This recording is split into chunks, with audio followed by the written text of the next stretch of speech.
Bismillahirrahmanirrahim.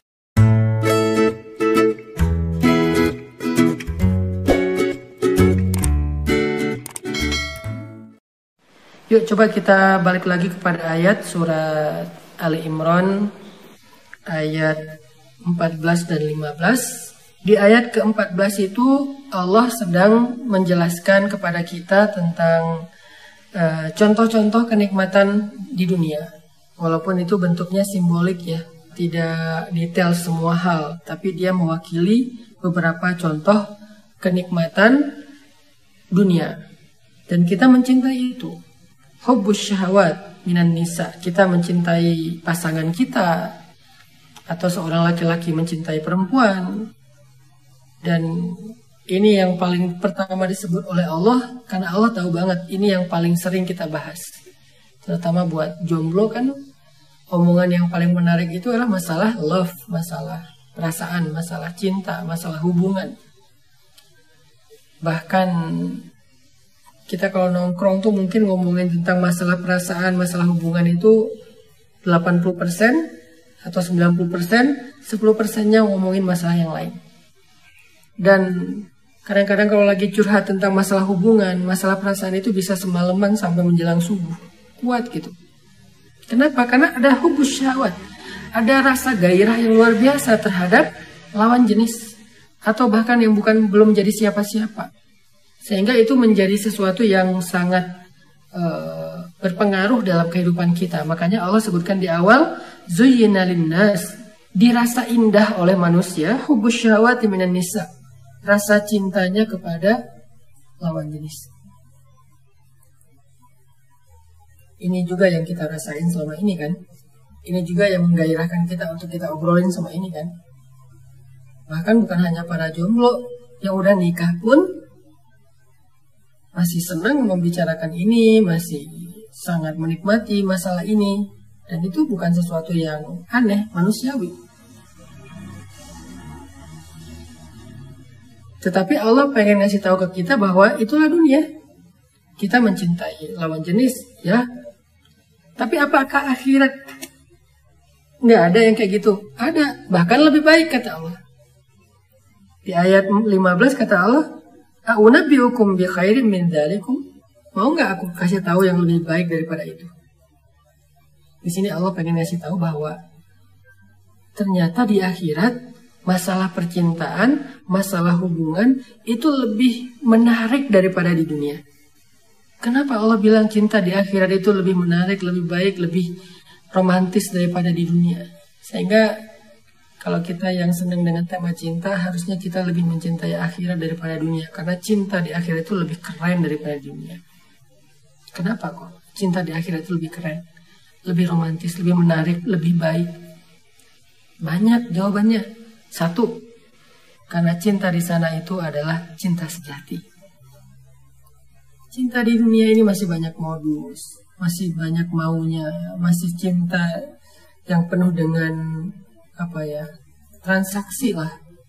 Kita memberikan sesuatu dan kita mengharapkan sesuatu. Cinta di dunia ini mudah berubah, perasaan orang itu mudah sekali berubah. Tapi di akhirat, cinta sejati. Kenapa dibilang cinta sejati? Satu,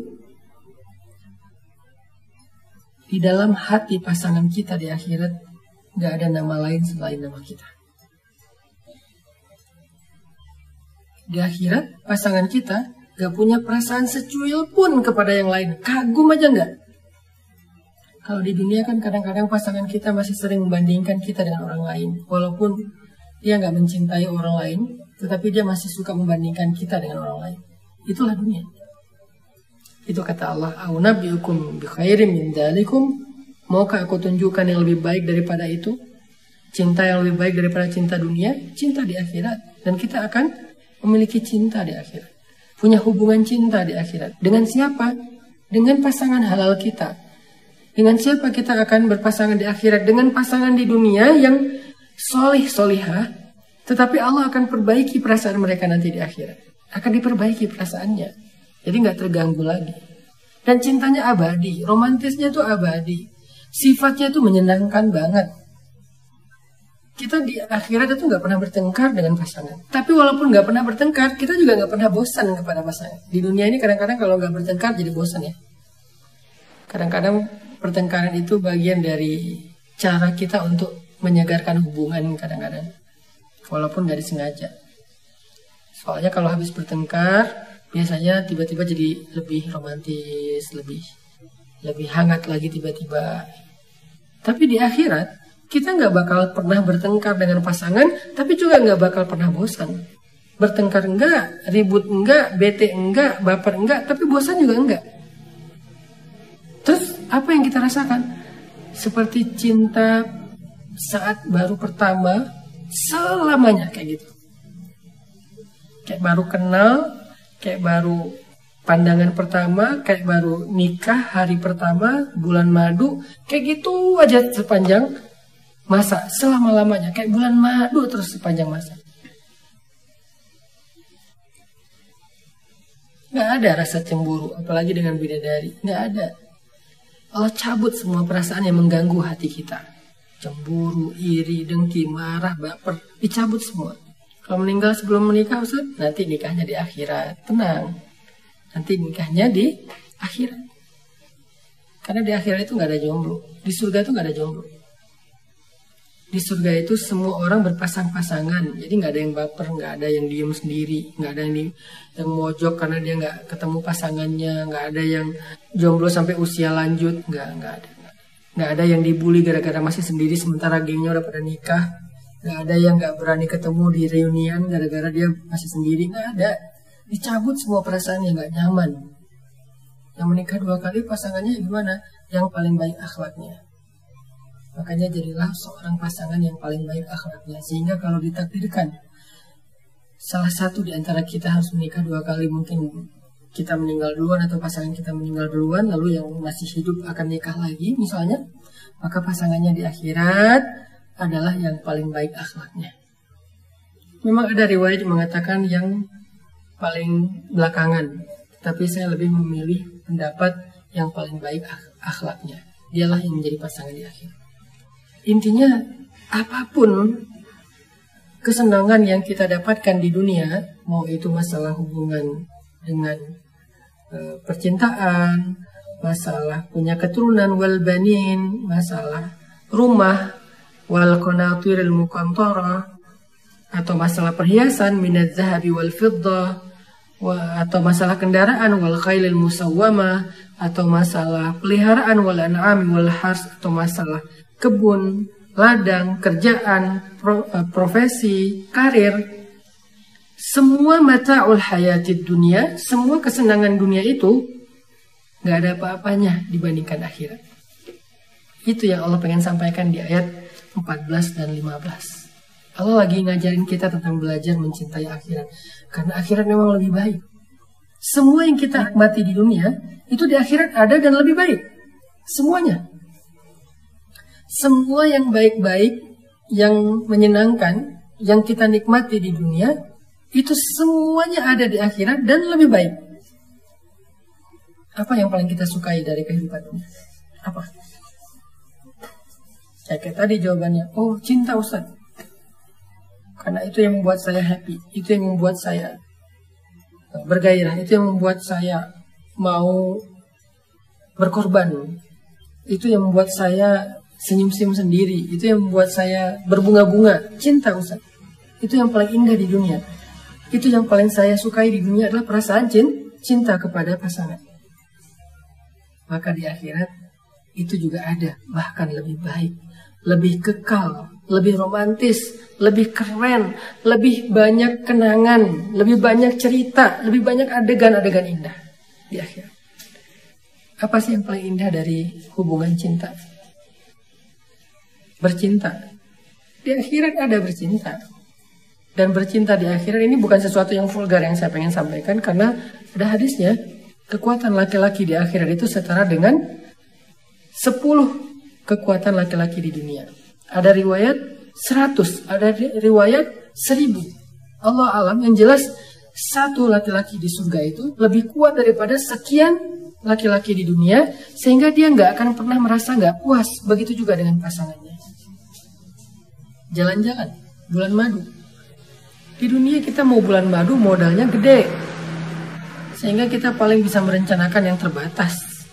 Ada yang cuma bisa jalan di dalam kota, ada yang keluar kota, ada yang keluar negeri. Tapi sejauh apa sih keluar negeri? Baru bayar bill, sekali makan, udah kepikiran ya. Makan berdua pasangan bulan madu nih, keluar bill 1 juta. Waduh, sekali makan 1 juta, kepikiran. Itu dunia. Di dunia itu terbatas. Di akhirat, kerjaan mereka emang jalan-jalan.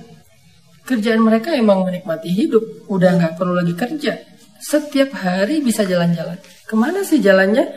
Kalau di dunia yang kecil aja, bumi yang kecil banget ini, lebih kecil daripada setitik debu dibandingkan akhirat. Kita bisa jalan ke banyak tempat dan gak ada habisnya. Apalagi akhirat. Akhirat itu lebih luas daripada langit dan bumi. Langit dan bumi ini kalau disatuin dibandingkan akhirat, langit dan bumi ini cuma satu debu luasnya. Akhirat itu kerajaan yang sangat luas. Dan seluas itu milik kita sendiri. Bahkan orang yang terakhir kali masuk surga. Nih hadis tentang orang yang terakhir kali masuk surga. Siapa orang yang terakhir kali masuk surga? Orang yang beriman tetapi banyak dosa. Gak pernah sholat, dia berzina, dia membunuh. Sehingga dia yang paling lama di neraka. Entah berapa ratus atau ribu tahun dia di neraka. Sampai habis semuanya dosa-dosanya dibakar. Tapi kemudian tersisa satu kebaikan. Apa kebaikan dia? La ilaha illallah dalam hati. Tapi gak pernah beramal. Cuma la ilaha illallah aja hatinya. Maka dia keluarkan dari neraka dengan semua bekas siksaan di tubuhnya. Lalu dia masuk ke dalam surga. Tahu nggak seberapa luas surga dia? Karena dia orang yang paling terakhir masuk surga. Mudah-mudahan kita bukan orang itu. Mudah-mudahan kita termasuk orang yang awal-awal masuk surga dan tanpa hisab. Amin. Dia orang yang terakhir masuk surga. Artinya di belakang dia udah nggak ada lagi. Semuanya kekal di neraka. Tahu nggak seberapa luas surga dia? Hanya dengan iman di dalam hati. Dia diberikan oleh Allah kerajaan seluas 10 kali kerajaan di bumi. Di dunia ini ada nggak orang yang punya kerajaan satu bumi? Nggak ada. Seluas apa sih imperium-imperium yang pernah ada di muka bumi? Babilonia salah satu yang gede. Cuma menguasai setengah bumi. Inggris Raya cuma menguasai setengah bumi. Mongol cuma menguasai sepertiga bumi. Islam, khilafah Islamiyah cuma menguasai hampir setengah bumi. Saya belum pernah dengar dan memang nggak ada raja di dunia ini menguasai satu bumi utuh. Nggak ada. Sekarang kalau kita lihat raja-raja modern, Uni Emirat Arab, Qatar, Kuwait, dan beberapa negara-negara kerajaan yang ada di bumi sekarang, baik di Arab atau di Eropa, seberapa luas kerajaan mereka? Kecil kan? Tapi itu aja rasanya udah agung banget, megah banget, kita sampai terbelalak, kita melongo ngelihat kerajaan mereka yang luar biasa. Seorang raja Arab itu naik mobil yang harganya entah berapa puluh M dan dia punya entah berapa lusin di garasi mobil kayak gitu. Dia punya yacht sendiri, dia punya kapal pesiar sendiri yang harganya mungkin 500 miliar harga satu kapal. Punya pesawat pribadi yang harganya juga sekian ratus miliar. Itu aja kita ngerasa udah, wah beruntung banget ya dia. Padahal dia cuma dapat sebagian kecil dari dunia. Kalaupun dia dapat satu bumi dan itu nggak ada, itu masih kalah dengan orang yang terakhir kali masuk surga. Karena dia punya kerajaan, bukan tanah, tapi kerajaan. Arti kerajaan itu udah ada bangunannya, udah ada tamannya, udah ada fasilitasnya, udah ada semuanya dengan luas 10 kali kerajaan di dunia. Jadi kalau ada yang nanya jalan-jalan kemana, dia harus belajar tentang surga. Apa itu surga? Ma la ainun ra'at wa la udhunun sami'at. Yang gak dilihat mata, yang gak didengar telinga, wala khatara ala qalbi bashar, yang gak pernah terbersit dalam perasaan atau jiwa manusia. Itu yang terakhir. Gimana yang awal-awal atau tengah? Kerajaannya lebih luas daripada bumi dan langit. Jadi kalau mau dibilang hal yang paling indah dari cinta itu adalah jalan-jalan, kita nggak akan kekurangan tempat yang indah untuk jalan-jalan di akhirat. Jadi sabar buat pasangan halal yang mungkin masih kehidupannya pas-pasan. Buat seorang istri yang suaminya pendapatannya pas-pasan, itu cuma urusan dunia. Jangan terlalu kecewa. Jangan terlalu berharap secara berlebihan. Berharap sih boleh, tapi jangan berlebihan. Karena ketika kita sabar, seorang istri sabar, seorang suami bersungguh-sungguh, nanti mereka akan menikmati kehidupan yang lebih romantis di akhirat selama-lamanya. Masih bisa kajian bareng Ustadz? Kita bisa ketemu Rasul di akhirat. Makanya banyak sholawat supaya jatah ketemunya lebih banyak. Karena yang mau ketemu sama Nabi itu banyak. Seluruh umat Islam, bahkan para anbiya, umat-umat terdahulu juga pengen ketemu Nabi. Terus gimana kita bisa ketemu Nabi ketika semua orang bertemu dengan Nabi? Banyak sholawat. Semakin banyak kita sholawat, dua caranya. Satu, banyak sholawat. Dua, banyak terlibat dalam memperjuangkan warisan Nabi, yaitu agama Allah. Semakin kita setia berjuang meneruskan warisan Nabi, perjuangan Nabi, dakwah, kemudian kita banyak salawat, insya Allah semakin besar kesempatan kita untuk sering ketemu dengan Nabi. Apalagi kalau kita suka menyantuni anak yatim, ngasih makan mereka. Insya Allah saya pengen banget nanti ketika pesantren udah jadi, saya pengen sebanyak mungkin anak yatim kita santuni di pesantren itu. Membelai mereka, makan bareng dengan mereka, ngajarin mereka ngaji, ngajarin mereka hidup.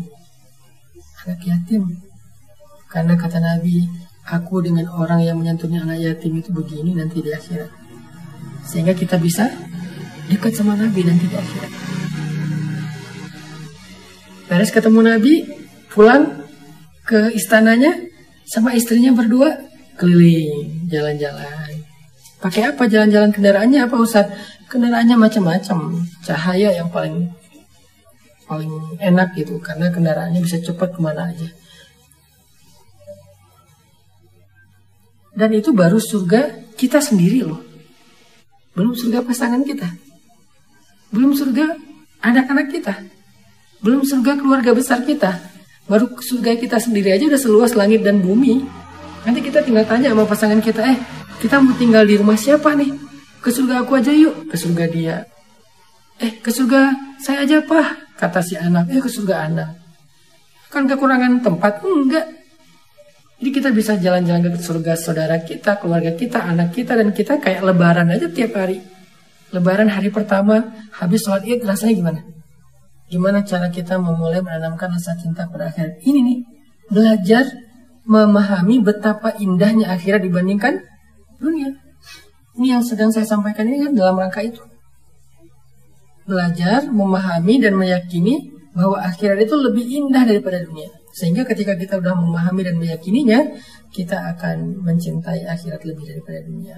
Dan nggak akan terlalu berlebihan sedih ketika kita kekurangan dunia.